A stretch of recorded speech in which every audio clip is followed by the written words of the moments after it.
நான் சொல்ல போறது பலருக்கு அதிர்ச்சியா இருக்குங்க. ஓரியோ பிஸ்கட்ஸை ஓரங்கட்டிங்கயா அப்படின்னு சொல்லிட்டாங்க சயின்டிஸ்ட். போதையை உண்டாக்குதான் இந்த பிஸ்கட்ஸ். ஸ்நாக்ஸ் சாப்பிடுற இந்த ஈவினிங் டைம்ல பிஸ்கட்டை பத்தின இந்த பகீர் தகவல் வந்துட்டு இருக்குது பாருங்க. குழந்தைகள் முதல் பெரியவர்கள் வரை விரும்பி சாப்பிடுவதாக விளம்பரப்படுத்தப்படும் பிஸ்கட்டுகளில் ஒன்றுதான் ஒரியோ. மயக்கத்தை ஏற்படுத்திவிடும் விளம்பரங்களைப் போலவே இந்த பிஸ்கட்டில் போதை ஏற்றக்கூடிய கொக்கைன் உள்ளதாக ஒரு அதிர்ச்சி ஆய்வு கூறுகிறது.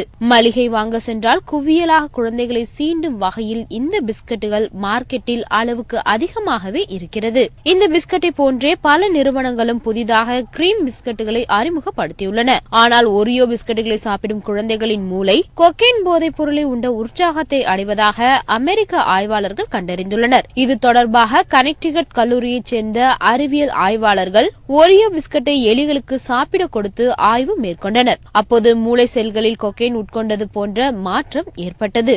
மேலும் ஒரியோ பிஸ்கட்டில் அதிக சர்க்கரையும் அதிக கொழுப்பும் அடங்கியிருப்பதாகவும் ஆய்வாளர்கள் தகவல் தெரிவித்துள்ளனர்.